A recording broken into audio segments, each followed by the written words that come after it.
यासीन आज़ाद साहब, एक बड़ा इंपॉर्टेंट पॉइंट वो ये है कि अब 18 दिन में तहरीक इंसाफ करवा लेती है, इलेक्शंस रिजल्ट जमा करवाती है, दीगर दस्तावेज हाथ लगा के वो कबूल किया जाता है, नहीं किया जाता वो अलग रख लेते हैं मामला। लेकिन एक जो पॉइंट आ रहा है वो सामने ये आता है कि तोशाखाना का जो केस था उसमें इमरान खान साहब को सज़ा हुई, फिर उसके बाद सेंटेंस सस्पेंड हो गया। सेंटेंस सस्पेंड होने के साथ साथ कन्विक्शन भी सस्पेंड तस्वुर की जाएगी यासीन आज़ाद साहब?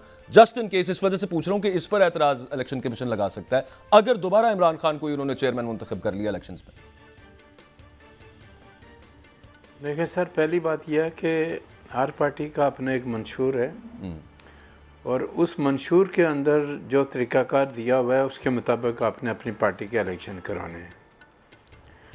और जिस तरह आपने खुद कहा कि मिसाल के तौर पर किसी एक पोस्ट पे इलेक्शन हो रहे हैं, 4 कैंडिडेट आ जाते हैं, 4 आदमी नॉमिनेशन फाइल कर लेते हैं और पार्टी के कहने पे 3 आदमी अपना नॉमिनेशन विड्रा कर लेते हैं, तो जो चौथा होगा वो बिला मुकाबला तस्वर किया जाएगा।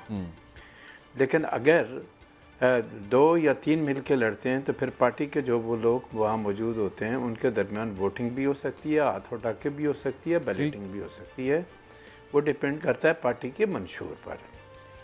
अब जो सूरत हाल है जिस चीज़ की तरफ आप निशानदेही कर रहे हैं वो ये है कि आपको याद होगा कि मियां नवाज शरीफ के दौर में सेनेट के टिकट दिए गए। तो सेनेट के जब टिकट दिए गए तो बाद में ऑनरेबल सुप्रीम कोर्ट ने यह बात कही कि जनाब ये जो सेनेट के टिकट दिए गए ये पार्टी के टिकट प्रिज्यूम नहीं किए जाएंगे क्योंकि पार्टी लीडर को सज़ा हो चुकी है, लिहाजा पार्टी लीडर जो है ना वो टिकट इशू करने का मजाज नहीं था। अल्टीमेट रिजल्ट ये निकला कि जितने लोगों ने सेनेट के लिए अपना नॉमिनेशन दाखिल किया था वो सेनेटर तो मुस्लिम लीग के वोटर ने किया, लेकिन वो प्रिज्यूम ये किया गया था कि वो इंडिपेंडेंट सेनेटर बने हैं, पार्टी के सेनेटर नहीं हैं। तो ये सुप्रीम कोर्ट का जजमेंट है नवाज शरीफ साहब वाले केस में, जब उन्होंने पार्टी लीडर की हैसियत से सेनेट का टिकट इश्यू किया था। उस वक्त उनको नेब की तरफ से सज़ा हो चुकी थी, तो इस ग्राउंड पे कि 426 में उनकी सस्पेंड नहीं हुई थी, लेकिन बाद में सस्पेंड भी हो गई थी। लेकिन सस्पेंड ना होने के बाद भी वो उस वक्त पार्टी के लिए एज ए सरपरस्त आला के थे। अब तो यहाँ से सवाल ये पैदा होता है कि हर पार्टी का जो अपना तरीकाकार है, जो उसका मंशूर कहता है, आपने उसके मुताबिक इलेक्शन कराना है। पीटीआई का मंशूर क्या है, मुस्लिम लीग नून का क्या है, पीपल पार्टी का क्या है, हर एक के मंशूर में कोई ना कोई फ़र्क होगा और कोई ना कोई तरीकाकार इलेक्शन का दिया होगा। तो जो तरीकाकार आपके मंशूर के अंदर है उस तरीकाकार के मुताबिक आपको इलेक्शन कराना है। और मे भी जो अब इलेक्शन कमीशन ऑफ पाकिस्तान ने फैसला दिया वो पीटीआई के मंशूर के मुताबिक न हो, जिसकी वजह से उन्होंने जजमेंट दिया। जी मैंने उन्होंने कहा कि अपने आइन के मुताबिक ये सेंटेंस का बता दीजिएगा, वो सस्पेंड हुआ है, कन्विक्शन भी साथ सस्पेंड तस्वुर होगी? नहीं, कन्विक्शन नहीं होगी जनाब, जब तक इक्विटल नहीं हो जाता कन्विक्शन अपनी जगह पे बरकरार रहेगी। सस्पेंशन का ये है कि अपील की हद तक जो है ना आपको बेल का एक मौका दिया जाता है 426 सीआरपीसी के अंदर। तो जब आप सस्पेंड करते हैं तो उसको बेल आउट करते हैं, वो 12 आदमी आ जाता है, लेकिन जब तक अपील का फाइनल फैसला नहीं होता वो सेंटेंस अपनी जगह पे बरकरार रहती है। और जब तक वो सेंटेंस अपनी जगह पे मौजूद है उस ऐसी सूरत में आप फिर ये देखना पड़ेगा कि आपको जो पार्टी के मंशूर के मुताबिक आपकी लीगल पोजीशन क्या है। आपने इमरान खान साहब ने आप ये कह रहे हैं कि वो नाअहल तस्वुर हो गया कभी इलेक्शन, अभी फ़िलहाल तो मेरे हिसाब से वो नाअहल हैं, इवन वो इलेक्शन कंटेस्ट करने का भी हक नहीं रखते। अगर वो नॉमिनेशन फाइल करेंगे चूँकि उनको सेंटेंस हो चुकी है और सेंटेंस सस्पेंड हुई है, कन्विक्शन अपनी जगह पे बरकरार है, तो वो बहैसियत कैंडिडेट के भी पार्टिसिपेट नहीं कर सकते। यही पोजीशन मियां नवाज शरीफ साहब की है कि जिन केसों में उनको सज़ा है जब तक उनका इक्विटल का जजमेंट नहीं आता, उनकी सज़ा तो सस्पेंड हो गई ना, लेकिन क्या वो इलेक्शन लड़ सकते? नहीं लड़ सकते जब तक उन अपीलों में फाइनल आर्डर नहीं होता। अगर फाइनल आर्डर होकर इक्विटल हो जाता है तो उनका राइट बन जाएगा, इक्विटल नहीं होता, सज़ा मेंटेन होती है तो कभी भी नहीं लड़ सकेंगे। आपका पॉइंट ऑफ व्यू मैं सर समझ गया। यासीन आज़ाद साहब, इलेक्शंस के हवाले से आगे आपको जो इलेक्शन कमीशन का, क्योंकि अतर मिनल्ला साहब ने वैसे तो 3 नवंबर को फैसला आया था मौजूद सुप्रीम कोर्ट का, लेकिन कल उनका 41 सफ़ों का इजाफी नोट आया है। और उन्होंने जो जिम्मेदारी पिन की है कि अवाम को उनके बुनियादी हक से महरूम रखा गया, वो गवर्नर्स हैं, सदर पाकिस्तान है और इलेक्शन कमीशन है।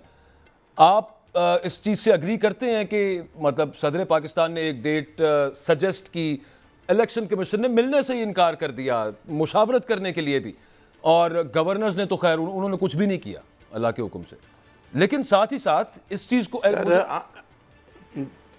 जी यासिन, हमारे मुल्क की बदकिस्मती ये है कि तमाम आइनी इदारे और हर इदारा ये प्रिज्यूम करता है कि वो जैसा ताकतवर आदमी कोई नहीं है।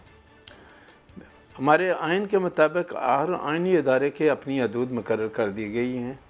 इलेक्शन कमीशन ऑफ पाकिस्तान की अपनी हदूदें हैं, ऑनरेबल सुप्रीम कोर्ट की अपनी हैं, पार्लियामेंट की अपनी हैं।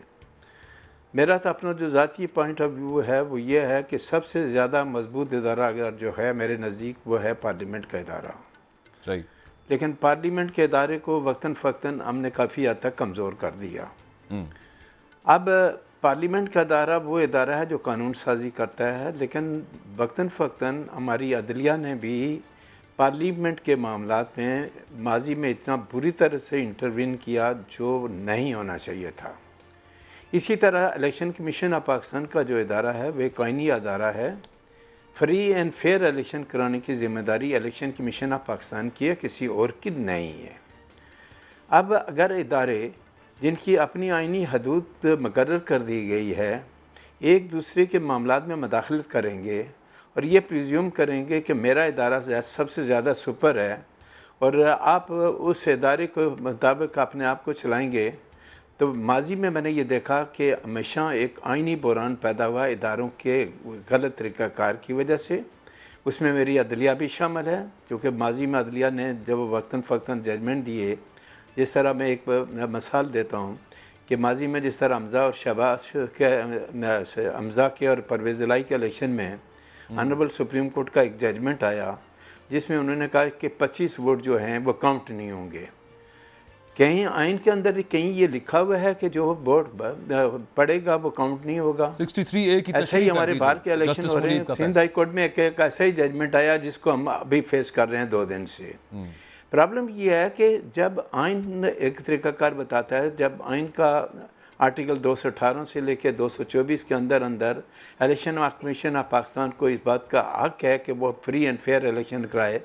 हमारे पड़ोसी मुल्क में चले जाएं तो इलेक्शन कमीशन ऑफ पड़ोसी मुल्क का जो है वो इतना पावरफुल है कि उसके मामले में कोई मैं आपको यहाँ पे थोड़ा सा माजरत के साथ नहीं कर सकती। बड़ी माजरत के साथ आपसे समझने के लिए एक सवाल पूछना चाह रहा हूँ। Free and fair elections, Punjab और केपी के इलेक्शंस में भी ये मामला था कि इलेक्शन कमीशन कह रहा था कि ये यहाँ से ये सिक्योरिटी नहीं मिल रही, ये पैसे नहीं मिल रहे, पुलिस नहीं मिल रही, और फ्री एंड फेयर इलेक्शंस नहीं हो सकते क्योंकि हमारी जिम्मेदारी फ्री एंड फेयर इलेक्शन कराना है। अब अभी जैसे बात हो रही थी, संधू साहब भी बता रहे थे कि उनके पास कैंडिडेट्स ज़्यादा हैं, टिकटें कम हैं।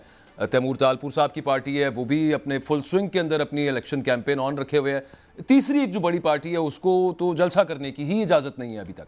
तो इनको free and fair election consider किया जाएगा अगर यूं ही मामला चलते रहे?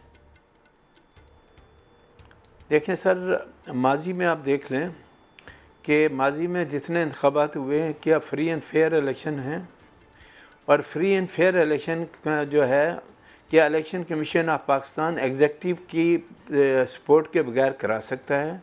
नहीं करा सकता। मॉरल सपोर्ट जो लीगल सपोर्ट है वो किसने देनी है? एग्जेक्टिव ने देनी है ना। अब इलेक्शन कमीशन ऑफ पाकिस्तान अब आइन के आर्टिकल के मुताबिक जब इलेक्शन कराने की कोशिश करता है और एग्जेक्टिव अगर उसके साथ कोऑपरेट नहीं करती तो इलेक्शन कमीशन ऑफ पाकिस्तान के लिए तो प्रॉब्लम हो जाएगा ना कि वो उनकी रिस्पॉन्सिबिलिटी हालात को फेस करेंगे। ये उनकी रिस्पॉन्सिबिलिटी, ये उनकी जिम्मेदारी है। और इसी वजह से आइन के अंदर ये आर्टिकल मौजूद है कि जब election commission of Pakistan election कराने का ऐलान करता है तो एग्जेक्टिव की तमाम अथॉरिटी बाउंड है इलेक्शन कमीशन ऑफ पाकिस्तान को फुल सपोर्ट देने के लिए। सपोज अगर वो नहीं देते, जिस तरह आपने पंजाब की और केपीके के हवाले से बात की, तो क्या अभी पूरे उस जमाने में पीटीआई ने कोई contempt application honourable supreme court में दी कि आपके आर्डर को नहीं माना गया?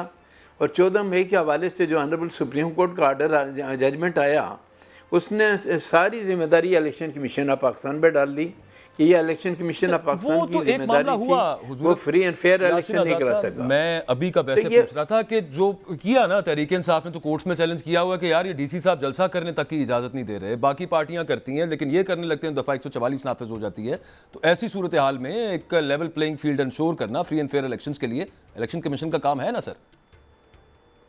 बिल्कुल बिल्कुल 100% है कि पूरी हर पॉलिटिकल पार्टी को उसका ये राइट है कि जब इलेक्शन शेड्यूल आ गया तो कानून के मुताबिक उनको पूरा मौका मिलना चाहिए कि वो पब्लिक में जाएं, पब्लिक में जाने के बाद अपना मंशूर दें, अपनी पार्टी की पॉलिसियों को सामने लेके आएं, लोगों को बताएं। जब तक वो पब्लिक में नहीं जाएंगे, पब्लिक की सपोर्ट कहाँ से उनको मिलेगी?